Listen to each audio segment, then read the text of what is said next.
आप यहां इस वीडियो तक आ गए हैं, इसका अर्थ यह है कि आप उन साधकों में से हैं जिन्हें केवल दिखावा नहीं, केवल जानकारी नहीं, बल्कि सत्य की गहराई चाहिए। आपके भीतर कोई बहुत पुरानी प्यास जाग चुकी है, शायद कई जन्मों से थमी हुई। एक ऐसा प्रश्न जो न तो विज्ञान में मिलता है, न ही धर्म की सतही किताबों में। मैं कौन हूं? और एक और उससे भी रहस्यमय प्रश्न, क्या मेरा अस्तित्व इस देह से पहले भी था? क्या जन्म से पहले कुछ था? क्या मृत्यु के बाद भी कुछ रहेगा? ये प्रश्न केवल प्रश्न नहीं है, ये आत्मा की खिड़कियां हैं। इन्हें अगर भीतर से देखा जाए तो जीवन की पूरी दिशा बदल सकती है। और यही यात्रा है आज की। हम चलेंगे वहां जहां मन थमता है, जहां आत्मा की स्मृति जागती है और जहां परमहंस योगानंद की वाणी हमारे पथ को आलोकित करती है। अगर आप भी इस यात्रा के सहयात्री बनना चाहते हैं तो यह चैनल आपका घर है। लाइक करें, क्योंकि आपका एक स्पर्श हमें बताता है कि आप जागे हैं। सब्सक्राइब करें, क्योंकि ये यात्राएं अभी लंबी चलनी हैं और हम हर बार आपको बुलाना चाहेंगे। घंटी का बटन दबा दें ताकि जब भी आत्मा की अगली पुकार आए, आप तक वह स्वर पहुंच जाए। अब आइए, आंखें बंद नहीं लेकिन भीतर की ओर मोड़ें। शुरुआत होती है उस रहस्य से जो जन्म से पहले था और आज भी जीवित है, आप में, मुझ में, सब में। आत्मा अमर है, ये बात बचपन से सुनते आए हैं, पर क्या हमने कभी ठहर कर यह प्रश्न किया है कि जब आत्मा इस संसार में जन्म लेती है, उससे पहले वह कहां थी, किस अवस्था में थी? क्या वह शून्य में भटक रही थी या किसी सूक्ष्म लोक में विश्राम कर रही थी? परमहंस योगानंद जब आत्मा के रहस्य की बात करते हैं तो वे केवल दर्शन नहीं बताते, वे अनुभव की भाषा बोलते हैं। उनका हर शब्द उस यात्रा से निकलता है जो उन्होंने भीतर की गहराई में तय की थी। परमहंस योगानंद कहते हैं कि आत्मा कभी नष्ट नहीं होती, न ही उसका आरंभ होता है। वह ब्रह्म का ही अंश है, चेतना का शुद्धतम रूप। लेकिन जब वह इस पृथ्वी पर जन्म लेती है तो यह कोई अचानक की जाने वाली प्रक्रिया नहीं होती। यह एक विशाल, सूक्ष्म और रहस्यमयी योजना का हिस्सा होती है, जिसे समझने के लिए केवल बुद्धि नहीं बल्कि मौन, ध्यान और आंतरिक दृष्टि चाहिए। इस यात्रा की शुरुआत तब नहीं होती जब कोई गर्भ में आता है, बल्कि वह तो बहुत पहले ही आरंभ हो जाती है। आत्मा अपने कर्मों के सूक्ष्म प्रभावों को लेकर एक लोक से दूसरे लोक में यात्रा करती है। उसे अपनी पूर्ववर्ती इच्छाओं, अपूर्णताओं और आकांक्षाओं के आधार पर अगला अनुभव चुनना होता है। आत्मा के पास भी एक प्रकार का चयन होता है। वह कौन से शरीर में जाएगी, किस प्रकार का जीवन चुनेगी, यह सब उसकी आंतरिक स्थिति और चेतन स्तर पर आधारित होता है। परमहंस योगानंद ने गहरे ध्यान में देखा था कि आत्मा जन्म लेने से पहले एक विशेष स्तर की चेतना में ठहरती है, जिसे उन्होंने आकाशीय लोक कहा। यह कोई भौतिक जगह नहीं है, बल्कि चेतना की एक स्थिति है जहां आत्माएं अपने भावी जीवन की रूपरेखा तैयार करती है। वहां वे आत्माएं भी होती हैं जो बहुत उच्च स्तरीय होती हैं, और कुछ ऐसी भी होती हैं जो भ्रम और अज्ञान में लिपटी होती हैं। यहां आत्मा अपने बीते हुए जन्मों की समीक्षा करती है। वह यह देखती है कि कहां उसने प्रेम नहीं किया, कहां उसने घृणा को अपनाया, कहां वह क्रोध में बह गई, कहां उसने त्याग की जगह स्वार्थ को चुना। और फिर यह निर्णय लिया जाता है कि अगला जन्म किस प्रकार का होगा। यह प्रक्रिया उस ज्ञान से परिपूर्ण होती है जो मानव मन से परे है। वहां कोई शब्द नहीं होते, वहां भावनाएं होती हैं, ऊर्जा होती है, कंपन होता है। यह कंपन ही आत्मा को उसकी आगामी यात्रा की दिशा में प्रेरित करता है। प्रिय दर्शक, यहां जो आप सुन रहे हैं वह केवल एक कहानी नहीं, बल्कि उस अदृश्य जगत की खिड़की है जिसे हमने केवल अनुभव की दुनिया में ही छुआ है। यह विषय आपकी चेतना को झकझोर सकता है, और यह जरूरी भी है, क्योंकि जब तक हम यह न जान लें कि हम कौन हैं, कहां से आए हैं और कहां जा रहे हैं, तब तक जीवन एक अधूरी पुस्तक की तरह अधूरा रहता है। मैं आपसे निवेदन करता हूं कि आप इस श्रृंखला को अंत तक देखें, क्योंकि इसके हर भाग में आपको अपने अस्तित्व के उस पक्ष की झलक मिलेगी जो अब तक धुंध में छिपा हुआ था। अब हम आगे बढ़ेंगे उस ओर जहां आत्मा को यह निर्णय लेना होता है कि उसे कौन से गर्भ में प्रवेश करना है, कौन से माता पिता उसे उपयुक्त होंगे, क्योंकि आत्मा कोई आकस्मिक या अचेतन सत्ता नहीं है। वह अपने प्रत्येक जन्म के लिए एक विशेष उद्देश्य लेकर आती है। परमहंस योगानंद ने गहरे ध्यान में देखा कि आत्मा उस सूक्ष्म योजना के अंतर्गत कार्य करती है जिसे ब्रह्मांडीय व्यवस्था कहा जा सकता है। एक ऐसी व्यवस्था जो न केवल हमारे भूत और वर्तमान को जोड़ती है बल्कि भविष्य को भी आकार देती है। जब आत्मा गर्भ चुनती है तो वह केवल शरीर नहीं चुनती, वह वातावरण चुनती है, संस्कार चुनती है, माता पिता के कर्मों का संगम चुनती है। यह चुनाव उस गहरे कर्म बिंदु पर आधारित होता है जहां आत्मा का पिछला जीवन अधूरा छूट गया होता है। वहां कोई गलती हुई होती है, कोई सीख बाकी रह गई होती है या कोई संबंध अधूरा रह गया होता है। आत्मा उन अधूरे बिंदुओं को पूरा करने के लिए ही अगला जीवन चुनती है। वह उन आत्माओं को खींचती है जिनसे उसका कर्म का आड़ बाकी होता है। कभी वे माता पिता बनते हैं, कभी भाई बहन, कभी जीवन साथी। यहां एक महत्वपूर्ण रहस्य यह भी है कि आत्मा को केवल प्रेम ही नहीं खींचता, बल्कि जहां द्वेष होता है वहां भी पुनर्जन्म का आकर्षण बनता है। योगानंद कहते हैं, आत्मा तब तक लौटती रहती है जब तक वह सभी भावनात्मक आड़ों से मुक्त नहीं हो जाती। अतः कई बार आप अपने शत्रुओं के ही घर में जन्म लेते हैं, लेकिन यह चुनाव चेतन स्तर पर होता है, इसीलिए वह प्रेम में बदलने का अवसर भी बन सकता है। गर्भ को चुनने के बाद आत्मा एक विशेष कंपन के माध्यम से उस माता के चेतना क्षेत्र में प्रवेश करती है, पर यह केवल जैविक प्रक्रिया नहीं होती, यह ऊर्जा की गहराई से घटित होता है। आत्मा पहले मां के सूक्ष्म शरीर में छाया बनकर उपस्थित होती है, फिर धीरे धीरे वह स्थूल शरीर में प्रवेश की प्रक्रिया प्रारंभ करती है। यह वह काल होता है जब मां को विशेष अनुभव होते हैं, कुछ विलक्षण स्वप्न, भावनाओं में तीव्रता या कभी कभी दिव्यता का आभास, पर अधिकांश लोग इसे पहचान नहीं पाते। गर्भ में आने से पहले आत्मा को यह भी दिखाया जाता है कि आने वाले जीवन में उसे किन किन कठिनाइयों, संघर्षों और पाठों से गुजरना होगा। उसे यह सब ज्ञात होता है, फिर भी वह सहर्ष स्वीकार करती है क्योंकि वह जानती है कि यह यात्रा मुक्ति की ओर है। यह संसार चाहे जितना कठोर हो, आत्मा जानती है कि हर जन्म एक अवसर है, एक साधना है। यहां एक गूढ़ रहस्य है जिसे योगानंद ने बताया। आत्मा जब शरीर में आने का निर्णय लेती है तो उसे भूल का आवरण पहनना पड़ता है। वह यह भूल जाती है कि वह कौन थी, कहां से आई है, क्यों आई है। यही कारण है कि नवजात शिशु को कोई पूर्व स्मृति नहीं होती। यह आवरण आवश्यक होता है ताकि आत्मा नए सिरे से अपने पाठों को सीख सके। पर यही आवरण हमारी सबसे बड़ी पीड़ा भी बनता है। हम अपने दिव्य स्रोत को भूल जाते हैं और उसी से जुड़ने के लिए फिर से साधना करनी पड़ती है, ध्यान करना पड़ता है, मौन में उतरना पड़ता है। अब प्रश्न उठता है, जब आत्मा गर्भ में आ जाती है तो क्या वह वहीं से सब कुछ अनुभव करने लगती है? क्या वह मां की भावनाओं, विचारों और इच्छाओं से प्रभावित होती है? हां, जब आत्मा गर्भ में प्रवेश करती है तब से ही वह उस शरीर और उस वातावरण से गहराई से जुड़ जाती है। परमहंस योगानंद कहते हैं कि गर्भ में आने के बाद आत्मा पूरी तरह जागरूक नहीं रहती, लेकिन वह सोई हुई भी नहीं होती।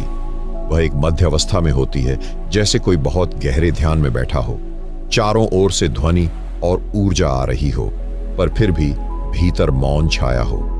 गर्भ की यह अवस्था आत्मा के लिए अत्यंत संवेदनशील होती है।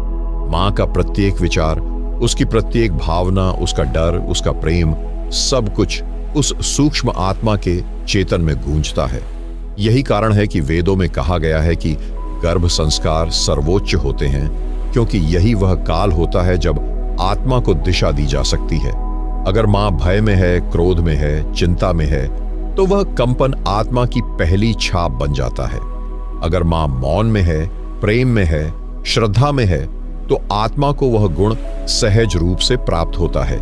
यह केवल मनोविज्ञान नहीं है, यह ऊर्जा विज्ञान है।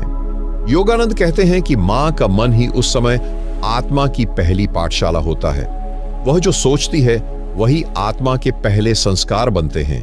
यह एक अदृश्य धागा है पर बहुत मजबूत होता है। आत्मा को अपने पूर्व जन्मों की स्मृति तो नहीं रहती, लेकिन मां की कोख में जो वातावरण मिलता है वही उसकी वर्तमान जन्म की चेतना का बीज बनता है। गर्भ में रहते हुए आत्मा केवल भावनाएं नहीं, ध्वनि और प्रकाश को भी अनुभव करती है, पर ये अनुभव उस स्तर पर नहीं होते जैसे बाहर की दुनिया में होते हैं। ये सूक्ष्म तरंगों के रूप में होते हैं। मंत्रों की ध्वनि, प्रेम की फुसफुसाहट या भय से कांपती हुई चीख, ये सभी आत्मा के सूक्ष्म शरीर को गहराई से प्रभावित करते हैं। यहीं से कई प्रश्न उत्पन्न होते हैं। क्यों कुछ बच्चे जन्म से ही दुखी होते हैं? क्यों कुछ में गहन भय होता है जबकि उन्हें कोई बुरा अनुभव नहीं हुआ? क्यों कुछ जन्मजात प्रतिभा लेकर आते हैं जबकि उन्होंने कोई अभ्यास नहीं किया? इसका रहस्य यहीं छिपा है। गर्भ में आत्मा को जो भावनात्मक और ऊर्जात्मक वातावरण मिला, वही उसकी पहली चेतना का रंग बन गया। परमहंस योगानंद ने यह भी कहा है कि कुछ आत्माएं इतनी उन्नत होती हैं कि वे गर्भ में भी ध्यान करती हैं। वे मां के भीतर रहते हुए भी ईश्वर का स्मरण करती है। वे जानती हैं कि वे क्यों आई हैं और क्या कार्य उन्हें इस जीवन में करना है, परंतु यह दुर्लभ होता है। अधिकांश आत्माएं भूल के आवरण में इतनी ढकी होती हैं कि गर्भ का काल उनके लिए केवल एक इंतजार की घड़ी बन जाती है, जैसे कोई स्टेशन पर खड़ा यात्री हो जिसे अगली यात्रा की गाड़ी पकड़नी हो। अब यहां से जन्म का समय निकट आता है। आत्मा ने शरीर में धीरे धीरे पूर्ण रूप से प्रवेश करना शुरू कर दिया होता है। यह वह काल होता है जब शरीर और आत्मा का पूर्ण संयोग बनता है, और तब जन्म का क्षण आता है। यह केवल एक जैविक प्रक्रिया नहीं होती, यह एक आध्यात्मिक विस्फोट जैसा होता है। आत्मा जो अब तक मां के भीतर छिपे अंधकार और कंपन में मौन थी, वह अब पहली बार श्वास लेती है। यह सांस केवल हवा को भीतर लेना नहीं है, यह पृथ्वी से आत्मा का पहला संवाद है। जैसे ही नवजात शिशु रोता है, वह उस दुनिया में अपनी उपस्थिति घोषित करता है जो उसके लिए पूरी तरह नई है। परमहंस योगानंद कहते हैं कि आत्मा के लिए यह पहला रोदन केवल पीड़ा नहीं है, यह विस्मृति का प्रतीक है। वह रोता है क्योंकि वह जानता है कि वह एक बार फिर उस भूल के संसार में आया है, जहां उसे खुद को फिर से पहचानना होगा, फिर से खोज करना होगी कि वह कौन है। जन्म के साथ ही आत्मा का वह अवतरण पूर्ण होता है जिसे ऋषियों ने प्रथम संस्कार कहा है। यह एक ऐसा क्षण है जिसमें आत्मा पहली बार शरीर की सीमाओं को अनुभव करती है। त्वचा, स्पर्श, ध्वनि और प्रकाश की तीव्रता, यह सब उसके लिए झटका होता है, क्योंकि वह तो सूक्ष्म लोकों में थी, जहां कोई घर्षण नहीं था, कोई भूख नहीं थी, कोई द्वंद्व नहीं था। अब वह इस स्थूल शरीर के भीतर बंध गई है। यह बंधन ही माया का खेल है। यहां एक गहरा सत्य यह है कि बच्चा जन्म के तुरंत बाद भी अपने पूर्व जन्मों की ऊर्जा लिए होता है। उसकी आंखों में, उसकी मुस्कान में, उसकी चुप्पी में कुछ ऐसा छिपा होता है जो इस जीवन से पहले का है। योगानंद बताते हैं कि यदि कोई योगी ध्यान की दृष्टि से देखे तो वह एक नवजात शिशु में उसकी आत्मा की पुरानी यात्रा को पढ़ सकता है, लेकिन सामान्य व्यक्ति उसे सिर्फ एक मासूम बच्चा समझता है। जन्म के साथ ही यह संसार आत्मा को अपने नियमों में बांधने लगता है। नाम दिया जाता है, धर्म दिया जाता है, भाषा सिखाई जाती है, रिश्तों का बोध कराया जाता है। यह सब आवश्यक है, लेकिन इसी में आत्मा धीरे धीरे अपनी मूल पहचान को भूल जाती है। जैसे ही उसे सिखाया जाता है मैं कौन हूं, उसी क्षण वह भूल जाता है जो वह वास्तव में था। आत्मा के लिए यह जीवन अब एक यात्रा बन जाती है, वह यात्रा जो उसे फिर से स्मरण की ओर ले जाएगी, जो उसे यह बताएगी कि उसका यह जन्म कोई संयोग नहीं था, कोई दंड नहीं था, बल्कि एक अवसर है। लेकिन यह समझ बहुत धीरे धीरे विकसित होती है, और अधिकांश लोग तो पूरी उम्र इसी भूल में बिता देते हैं कि वे केवल शरीर और नाम हैं। यहां से आत्मा के जीवन की बाहरी यात्रा प्रारंभ होती है। शैशव काल, बाल्यावस्था, किशोरावस्था और साथ ही साथ एक आंतरिक यात्रा भी जो अदृश्य होती है। यह आंतरिक यात्रा ही आत्मा को उसकी असली दिशा में ले जाने का माध्यम बनती है।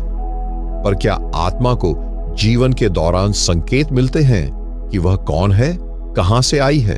हाँ, आत्मा को जीवन के दौरान संकेत मिलते हैं, बार बार मिलते हैं, लेकिन वे इतने सूक्ष्म होते हैं कि अधिकतर लोग उन्हें पहचान नहीं पाते।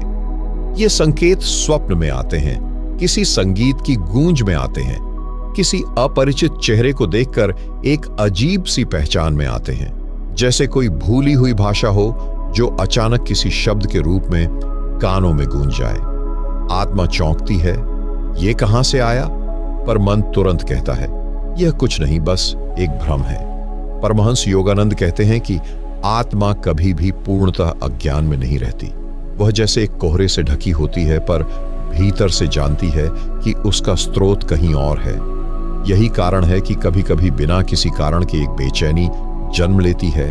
सब कुछ होते हुए भी कुछ अधूरा सा लगता है। यह अधूरापन आत्मा का स्मरण है, स्मरण उस सत्य का जिसे उसने खो दिया है। जीवन के अनुभव, चाहे सुख हो या दुख, आत्मा के लिए केवल घटनाएं नहीं होती, वे द्वार होते हैं। कोई गहरी वेदना जब हृदय को झकझोरती है तो भीतर से कोई आवाज आती है, तू इससे बड़ा है। कोई क्षण ऐसा आता है जब प्रेम इतना गहरा होता है कि आत्मा को क्षण भर को अपना रूप याद आ जाता है, फिर वह भूल जाती है। पर यह भूल स्थायी नहीं है, वह पुनः स्मरण की ओर लौटती है, जैसे किसी ने बीज डाल दिया हो। इन संकेतों में सबसे बड़ा संकेत होता है आकर्षण। आत्मा का उस दिशा की ओर आकर्षित होना जहां वह अपने मूल को ढूंढ सके। कोई व्यक्ति अध्यात्म की ओर खींचता है, कोई ध्यान में डूबता है, कोई संगीत में खो जाता है, कोई प्रकृति में, और वह जानता भी नहीं कि क्यों। पर भीतर कहीं कोई पुरानी स्मृति जाग रही होती है। ये वही स्मृति है जो जन्म से पहले उसके भीतर थी और जन्म के बाद भी कहीं मौन में जीवित रही। कभी कभी आत्मा किसी विशेष व्यक्ति से मिलती है और ऐसा लगता है जैसे वह उसे वर्षों से जानती हो। यह केवल भावनात्मक जुड़ाव नहीं है, यह आत्मिक स्मृति है। पर यह स्मृति मन के स्तर पर नहीं, आत्मा के स्तर पर होती है। और जब यह जागती है तो जीवन में एक नई दिशा जन्म लेती है। लेकिन समाज, शिक्षा और परंपरा आत्मा को बार बार भ्रम में डालते हैं। कहा जाता है, जो दिखता है वही सत्य है, पर आत्मा को जो खींचता है वह अदृश्य होता है। इसलिए यह यात्रा इतनी कठिन है, और फिर भी यही वह यात्रा है जो आत्मा को उसकी जड़ों तक ले जा सकती है। पर जब आत्मा संकेतों को पहचानने लगती है, जब वह अपने भीतर उठती बेचैनी को समझने लगती है, जब वह जीवन के साधारण अनुभवों में असाधारण संदेश देखने लगती है, तब वह धीरे धीरे जागने लगती है। यह जागृति एक क्षण में नहीं आती, यह कई बार होती है, रुकती है, पीछे हटती है, फिर लौटती है। यह एक आंतरिक युद्ध है, आत्मा और अहंकार के बीच, स्मृति और विस्मृति के बीच। और फिर ऐसा समय आता है जब आत्मा अपनी यात्रा को स्पष्ट रूप से देख पाती है। वह जानने लगती है कि उसका यह जीवन केवल एक पड़ाव है, एक अध्याय है उस अनंत ग्रंथ का जो जन्मों से लिखा जा रहा है। लेकिन क्या आत्मा उस ग्रंथ को पूरा पढ़ पाती है? क्या वह जान पाती है कि जन्मों की यह यात्रा क्यों है, किसके लिए है और कहां समाप्त होती है? बहुत कम आत्माएं जान पाती हैं कि यह यात्रा क्यों है, किसके लिए है और कहां समाप्त होती है। अधिकतर आत्माएं तो इस चक्र में भटकती रहती हैं, जन्म, मृत्यु, पुनर्जन्म। यह चक्र इतना बड़ा और गहरा है कि यदि चेतना न हो तो यह एक भूल भुलैया बन जाता है। परमहंस योगानंद कहते हैं कि आत्मा की यह यात्रा किसी लक्ष्य की ओर नहीं है जिसे बाहर पाया जा सके। यह यात्रा भीतर की ओर है, अपने ही केंद्र की ओर। और यह यात्रा इसलिए है क्योंकि आत्मा अपने मूल स्वरूप को भूल चुकी है। यह विस्मृति ही पुनर्जन्म का कारण है। हर जन्म आत्मा को यह अवसर देता है कि वह फिर से याद करे कि वह शरीर नहीं है, नाम नहीं है, संबंध नहीं है, वह शुद्ध चैतन्य है, अनंत प्रकाश है और वह परम स्रोत से आई है। आत्मा के लिए यह जानना कि यह यात्रा क्यों है तभी संभव होता है जब वह स्थूलता से सूक्ष्मता की ओर मुड़ती है, जब उसकी खोज बाहर की जगह भीतर प्रारंभ होती है। यही खोज साधना है, यही तप है। जीवन तब केवल घटनाओं का क्रम नहीं रह जाता, वह प्रतीक बन जाता है। हर दुख एक द्वार, हर प्रेम एक संदेश, हर संबंध एक कड़ी उस आत्मस्मृति की ओर जो जन्म से पहले थी। जिन्होंने अपने भीतर उतरकर यह यात्रा समझी है, वे कहते हैं, आत्मा की यह यात्रा किसी उपलब्धि के लिए नहीं है, यह उस विस्मरण को मिटाने के लिए है जो माया के कारण हुआ। जब आत्मा पूर्ण रूप से स्मरण में आ जाती है, जब उसे यह अनुभव होता है कि मैं शरीर नहीं हूं, मैं मन नहीं हूं, मैं चेतना हूं, तभी यह यात्रा समाप्त होती है। और यही मुक्ति है। मुक्ति का अर्थ यह नहीं कि आत्मा कहीं चली जाती है। इसका अर्थ है कि वह अब दोबारा जन्म नहीं लेती, क्योंकि उसे अब कोई अधूरापन नहीं खींचता। उसे कुछ पाना नहीं है, कुछ बनना नहीं है। वह जान चुकी है कि वह पूर्ण है, सदा से थी, सदा रहेगी। लेकिन यह अनुभव अचानक नहीं आता। यह एक लंबी साधना, एक लंबा ध्यान, एक निरंतर जागरूकता की प्रक्रिया से आता है। आत्मा को बार बार अपने ही अनुभवों को देखना होता है, पहचानना होता है और फिर उन्हें पार करना होता है। वह जानती है कि यह यात्रा उसके लिए है, केवल उसके लिए, किसी और को साबित करने के लिए नहीं, किसी और को प्रभावित करने के लिए नहीं। यह आत्मा की आत्मा से भेंट की तैयारी है। और तब आत्मा देखती है कि जन्मों का यह सिलसिला कोई सजा नहीं था, यह एक अवसर था उसे पूर्णता को फिर से जानने का। यह पुनः एकीकरण था परमात्मा से, और यही वह बिंदु है जहां आत्मा का स्थूल देह के साथ संबंध समाप्त हो जाता है और वह फिर से उसी प्रकाश में विलीन होने को तैयार होती है जहां से वह कभी आई थी। पर क्या यह विलीन हो जाना आत्मा के अंत का प्रतीक है या यह किसी और रहस्य की शुरुआत है? यह विलीन हो जाना आत्मा का अंत नहीं है, यह तो किसी और गहराई में उतरने की शुरुआत है। जहां जन्म और मृत्यु का चक्र समाप्त होता है, वहीं से एक और अत्यंत सूक्ष्म यात्रा प्रारंभ होती है।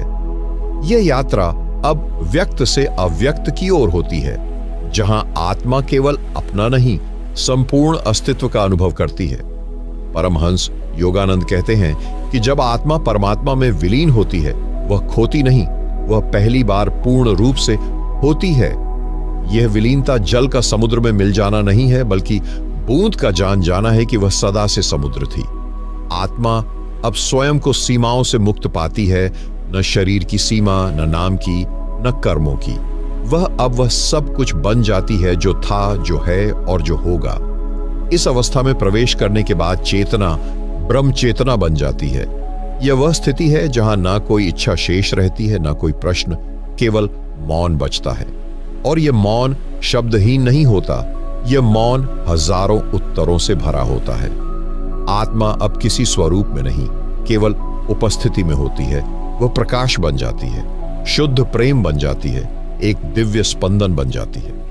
यहां से आत्मा न तो स्वर्ग की चाह रखती है, न जन्म लेने की। वह केवल साक्षी होती है, विश्व की गति को देखती हुई, पर उसमें बंधी नहीं। वह जान जाती है कि जिसे वह मृत्यु कहती थी, वह एक भ्रम था, और जिसे वह जन्म मानती थी, वह भी एक परिवर्तन मात्र था। वह जान जाती है कि समय, काल और जीवन सब कुछ उसकी ही चेतना के विस्तार थे। लेकिन यह स्थिति कोई उपलब्धि नहीं है, यह तो सहज उपलब्ध होती यदि आत्मा माया में न फंसी होती। इसलिए परमहंस योगानंद इस रहस्य को बार बार याद दिलाते हैं। आत्मा को अपने स्वरूप में लौटना है, उसे कहीं जाना नहीं है। वह पहले से वहां है, बस सोई हुई है। जागना ही उसका लक्ष्य है। इस जागरण के बाद आत्मा को यह भी अनुभव होता है कि इस संपूर्ण अस्तित्व में कोई दूसरा नहीं है। सब वही है, वही चेतना, वही प्रेम, वही स्रोत। और यही अंतिम रहस्य है कि कोई अंत नहीं है, केवल गहराइयां हैं जो निरंतर खुलती जाती हैं। आत्मा अब खोज नहीं करती, अब वह स्वयं से प्रस्फुटित होती है। उसका हर कंपन अस्तित्व को स्पर्श करता है। वह नाम रहित हो जाती है, और फिर भी सब नाम उसी से जन्म लेते हैं। अब प्रश्न नहीं उठता कि मैं कौन हूं, अब उत्तर ही उत्तर बचे रहते हैं। और तब वह मौन में डूब जाती है, एक ऐसा मौन जो निःशब्द होते हुए भी सब कुछ कहता है। आत्मा अब लौटती नहीं, जन्म नहीं लेती, बल्कि वह मार्ग बन जाती है दूसरों के जागरण के लिए। लेकिन क्या यह सब केवल कुछ विशेष आत्माओं के लिए है, या हर आत्मा के भीतर यह दिव्यता संभव है? यह दिव्यता केवल कुछ विशेष आत्माओं के लिए नहीं है। हर आत्मा चाहे वह कितनी भी साधारण क्यों न प्रतीत हो, उसी परम स्रोत से आई है जिस स्रोत से बुद्ध, कृष्ण, यीशु या परमहंस योगानंद आए हैं। अंतर केवल जागरण का है, बीज तो एक ही है। परमहंस योगानंद इसी सत्य को जीवन भर दोहराते रहे कि हर आत्मा के भीतर वह ज्योति है जो ब्रह्मांड को प्रकाशित करती है। कोई छोटा नहीं है, कोई बड़ा नहीं है, केवल कोई जाग चुका है और कोई अब भी सोया हुआ है। जैसे सूरज एक ही होता है पर कोई दरवाजा खुला है, कोई बंद, रोशनी का अंतर इसी कारण है, सूरज में नहीं। मनुष्य का जन्म इसीलिए है कि वह इस दिव्यता को पहचाने। यह जीवन कोई दुर्घटना नहीं है, यह एक निमंत्रण है भीतर उतरने का, आत्मा को जानने का और उस परम सत्य से मिलने का जो जन्म से पहले भी था और मृत्यु के बाद भी रहेगा। लेकिन यह पहचान तब तक संभव नहीं जब तक आत्मा बाहर खोजती रहती है, चीजों में, संबंधों में, पदों में, कल्पनाओं में। जब आत्मा भीतर झांकती है, मौन होकर, निर्विचार होकर, तब पहली बार उसे अपनी झलक मिलती है। वह जानती है कि उसके भीतर एक अमर तत्व है जो कभी नहीं बदलता, जो समय से परे है। यह वही तत्व है जिसे वेदांत अहम ब्रह्मास्मि कहता है, मैं ब्रह्म हूं। यह कोई दार्शनिक वाक्य नहीं है, यह आत्मा का अपना अनुभव है, पर यह अनुभव अचानक नहीं होता। यह एक साधना है, एक तप है।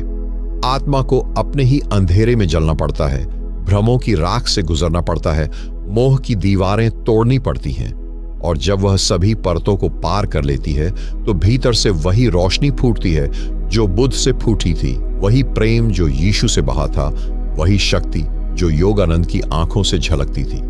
हर आत्मा एक मंदिर है, हर हृदय एक वेदी। लेकिन जब तक हम अपने को केवल देह मानते हैं, जब तक हम केवल मन और इच्छाओं में उलझे रहते हैं, तब तक वह मंदिर अंधकार में डूबा रहता है। प्रकाश वही है, दीपक भी है, लेकिन बाती सूखी है और हाथ थके हुए। योगानंद कहते हैं, हर आत्मा यदि सच्चे हृदय से खोजे तो वह उसी अनुभव तक पहुंच सकती है। कोई जाति, कोई लिंग, कोई उम्र बाधा नहीं है। बाधा है तो केवल अज्ञान और आलस्य। जो उस अज्ञान को पार करने का साहस करता है वह मुक्त हो जाता है। जो भीतर उतरने को तैयार होता है वही देवत्व में खिल जाता है। लेकिन फिर प्रश्न उठता है, यदि आत्मा इतनी दिव्य है तो वह भटकती क्यों है, वह माया में गिरती क्यों है? और यह माया क्या है जो आत्मा को इतना घना भ्रम दे देती है? माया, यह शब्द जितना सरल लगता है, इसका रहस्य उतना ही गहरा और अबूझ है। माया केवल एक भ्रम नहीं है, यह अस्तित्व की सबसे महीन परछाई है। यह वह पर्दा है जो सत्य और आत्मा के बीच खिंचा हुआ है। यह पर्दा पारदर्शी नहीं है, बल्कि ऐसा है कि प्रकाश होते हुए भी अंधकार प्रतीत होता है और अंधकार में भी प्रकाश की संभावना दिखाई देती है।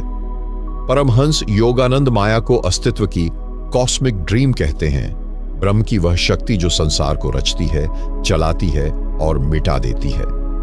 यह माया ही है जो आत्मा को देह के साथ जोड़ देती है, जो समय और स्थान का भ्रम देती है, जो मृत्यु को भयावह बनाती है और जीवन को सीमित। माया का सबसे बड़ा कर्तव्य यही है, वह आत्मा को यह विश्वास दिला देती है कि तू केवल शरीर है, केवल मन है। और एक बार यह विश्वास जम जाता है तो आत्मा अपने मूल स्वरूप को भूल जाती है। फिर वह दौड़ती है सुख की तलाश में, पहचान की तलाश में, स्थायित्व की तलाश में, जबकि इन सब का स्रोत वह स्वयं है। माया आकर्षक है क्योंकि वह रंगीन है। वह नाम, रूप, गंध, रस, स्पर्श, पांचों इंद्रियों को पूरी तरह व्यस्त रखती है। वह कहती है, बाहर देखो, बाहर पाओ, बाहर जियो। और आत्मा जो शांत, सरल, मौन है, वह इस कोलाहल में खो जाती है। लेकिन माया कोई शत्रु नहीं है, वह परीक्षा है। वह उसी परमात्मा की शक्ति है जो आत्मा को उसकी पूर्णता तक पहुंचाने के लिए मार्ग पर बाधाएं रखती है, ताकि आत्मा जगे, लड़े, तपे और अंततः अपने सत्य को पाले। यह बिल्कुल वैसे ही है जैसे कोई योगी अग्नि में बैठकर तप करता है। वह अग्नि उसे नष्ट करने नहीं आई, वह उसे शुद्ध करने आई है। माया तब तक प्रभावी रहती है जब तक आत्मा स्वयं को माया के अधीन समझती है। लेकिन जैसे ही आत्मा एक क्षण के लिए भी अपनी मौलिकता को छू लेती है, ध्यान में, प्रेम में, मौन में, वैसे ही माया की पकड़ ढीली पड़ने लगती है। वह उसी क्षण पीछे हटती है जब आत्मा आंखें खोलती है। पर प्रश्न यह है, यदि माया केवल भ्रम है तो फिर वह इतनी सशक्त क्यों प्रतीत होती है? क्यों उसका प्रभाव इतना वास्तविक लगता है? क्यों हम हर बार उसी चक्र में लौट जाते हैं? इसका उत्तर माया में नहीं बल्कि उस केंद्र में छिपा है जिसे हम मन कहते हैं। मन ही वह माध्यम है जिसके द्वारा माया आत्मा तक पहुंचती है, और जब तक मन अज्ञानी है, जब तक वह असावधान है, तब तक माया की जड़ें गहरी बनी रहती हैं। तो क्या इस मन को बदला जा सकता है? क्या इसके स्वभाव को पलटा जा सकता है? क्या यह मन जो अभी माया का दास है आत्मा का साथी बन सकता है? हाँ, यही साधना का सार है। मन को आत्मा का दास नहीं, उसका साधक बनाना। मन को माया के रंगों से हटाकर सत्य के प्रकाश की ओर मोड़ना। यह आसान नहीं है, लेकिन असंभव भी नहीं। यही वह यात्रा है जिसे योगानंद जैसे मनीषियों ने संपूर्ण निष्ठा से पूर्ण किया, और हमें भी उसी राह पर चलने का निमंत्रण दिया। मन मूलतः एक ऊर्जा है।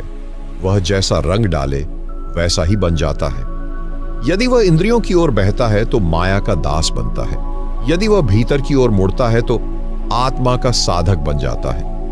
मन को बदलने का एक ही उपाय है, उसे अपने स्रोत से जोड़ देना। ध्यान इस परिवर्तन का पुल है। जब मन शांत बैठता है, जब विचारों की गति धीमी होती है, जब इच्छाओं की हलचल थमती है, तब मन पहली बार अपने असली मालिक को देखता है, आत्मा को। और जैसे ही आत्मा का स्पर्श होता है, जैसे ही भीतर से प्रेम की धुन बजती है, मन स्वयं झुक जाता है। परमहंस योगानंद कहते हैं, ध्यान में धीरे धीरे हर दिन मन को यह सिखाया जा सकता है कि वह केवल संसार की खबर न लाए, आत्मा की भी सुनने लगे। यह अभ्यास है, यह प्रेम है, यह तप है। ध्यान, प्रार्थना, मौन, सच्चा अध्ययन, ये सब मन को शुद्ध करने के उपाय हैं। मन को तर्क से नहीं बदला जा सकता, मन को अनुभव से बदला जाता है। और जब मन एक बार आत्मा के चित्त में डूब जाता है, तब वह सबसे विश्वसनीय मित्र बन जाता है। तब वही मन आत्मा को ऊपर उठाने में सहायक होता है। जब मन आत्मा का साथ देता है, तब जीवन में एक नई सुगंध फैलती है। तब व्यक्ति संसार में रहते हुए भी संसार से परे हो जाता है। तब संबंधों में बंधा हुआ भी वह भीतर स्वतंत्र होता है। तब मृत्यु का भय नहीं रहता, क्योंकि उसे पता होता है, मैं केवल देह नहीं हूं, मैं केवल मन नहीं हूं, मैं वह ज्योति हूं जो जन्म से पहले भी थी और मृत्यु के बाद भी रहेगी। परमहंस योगानंद का संपूर्ण जीवन इसी सत्य की यात्रा और उसकी अभिव्यक्ति था। उन्होंने न केवल अपने भीतर की दिव्यता को पहचाना, बल्कि संसार को भी यह याद दिलाया कि तुम भी वही हो जो मैं हूं। मैं कोई अपवाद नहीं हूं, मैं तो उदाहरण हूं। जन्म से पहले का जो रहस्य है, वह केवल आत्मा के बीते जन्मों की कथा नहीं है, वह उस सनातन दिव्यता की स्मृति है जो हम सबके भीतर अब भी जीवित है। यह स्मृति गहरी है पर भूली नहीं है। उसे जगाना है प्रेम से, मौन से, ध्यान से और निस्वार्थ जीवन से। और जब वह स्मृति जागती है, जब आत्मा को वह क्षणिक झलक मिलती है अपने असली घर की, अपनी मूल सत्ता की हुर्वत, तो सारा जीवन बदल जाता है। तब समय रुक जाता है, मृत्यु मिट जाती है और आत्मा मुस्कुराकर कहती है, मैं वही हूं जो सदा था, सदा रहूंगा। यह अंत नहीं है, यह एक शुरुआत है भीतर जाने की, चेतना में गहराने की। क्योंकि परमहंस योगानंद का संदेश यही है, अपने को जानो और फिर जानो कि तुम्हारा जन्म कभी हुआ ही नहीं था, तुम सदा से हो और सदा रहोगे। अगर यह अनुभव आपके भीतर कुछ भी स्पंदित कर पाया हो तो एक लाइक जरूर करें, ताकि हमें पता चले कि कोई जाग रहा है, कोई खोज रहा है। चैनल को सब्सक्राइब करें, क्योंकि ऐसी यात्राएं अकेले नहीं चलती, संग चाहिए, सहयात्री चाहिए। घंटी दबाएं ताकि जब भी अगला भाग आए, आत्मा की अगली दस्तक आप तक बिना विलंब के पहुंच जाए। धन्यवाद।